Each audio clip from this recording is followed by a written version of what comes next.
كده يا جماعة، احنا اتكلمنا في الفيديو الاولاني. احنا طبعا واخدين سلسلة كده واحدة واحدة، ان احنا نتعلم السواقة خطوة بخطوة. الفيديو الاولاني خالص اتكلمنا عن ازاي اتعرفنا على الدواسات وايه طبيعتها وبنستخدمها ازاي. تاني فيديو اتكلمنا على ازاي ندور العربية من غير ما تبطل، من غير ما العربية تنط مني، لازم امور. وشرحنا في الفيديو ده تالت فيديو يا جماعة، ازاي بنبدأ نطلع بالعربية، ازاي ابدأ اطلع بالعربية. اول حاجة بعملها، طبعا احنا عرفنا الفيديو اللي فات اتكلمنا على وضع المور وازاي ادور العربية. دلوقتي انا دورت العربية وعايز اطلع. اول حاجة بمسك دبرياج برجلي الشمال وبضغط للاخر. طيب ضغطت رجليا للاخر، جبت الغيار الاولاني، اجيب عصايه الفتيس، الوضع المور اهو، اجيب شمال كده والقدام زي الخريطه بتاعت اللي مرسومه على العصايه.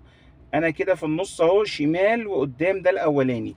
اجيب العصايه للشمال وقدام، ده كده وضع الغيار الاولاني. طيب اطلع ازاي بقى؟ دلوقتي انا رجليا ماسكه الدبرياج وجبت الغيار الاولاني.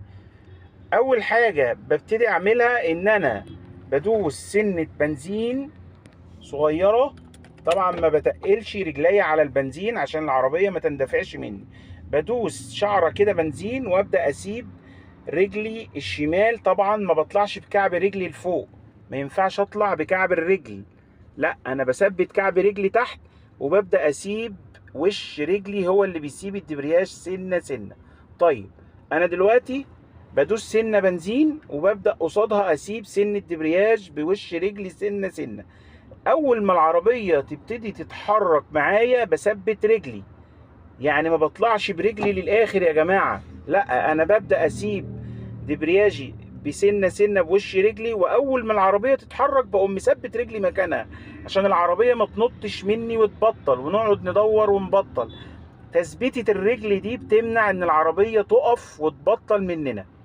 فاول ما بثبت رجلي، مجرد ما العربيه طلعت مفيش ثانيه او اتنين امنت ان العربيه مشيت، ببتدي اشيل رجلي خالص من على الدبرياج وابدا اتعامل بسنس البنزين. بعد كده عايز مثلا اهدي، بنقل وش رجلي كده على الفرامل، بهدي سنس بسيط. عايز امشي تاني بنزين بدوس بنزين.